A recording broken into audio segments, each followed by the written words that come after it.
taifis kanin tanifis galatake kan taifis kanin tanifis galatake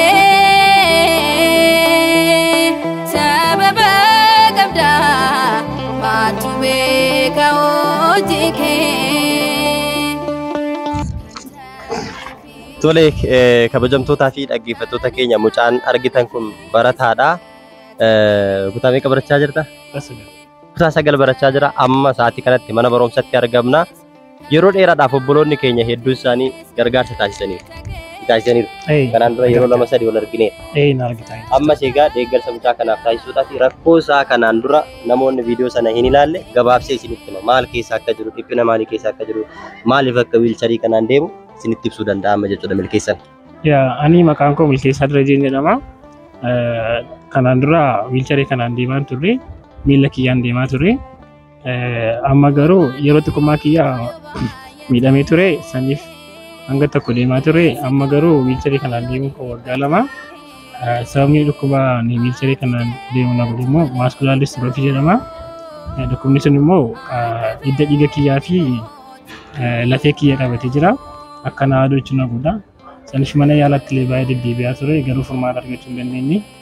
Amma mana yaalaatti illee deeggarsaan yaalamee amma garuu furmaata argachuu hin dandeenye.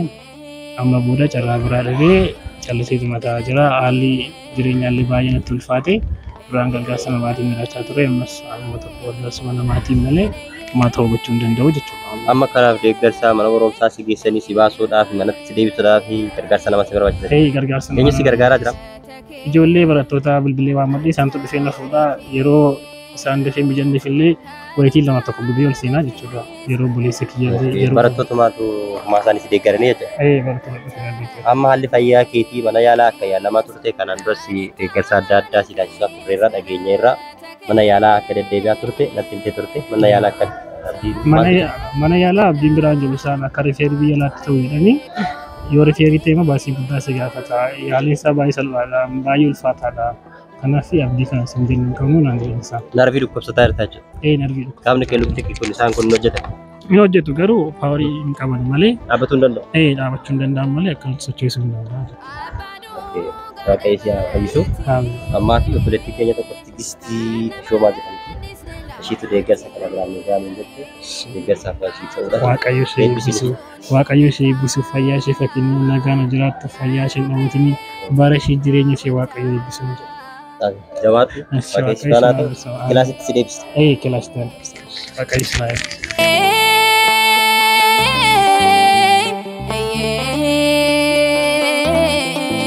Galatake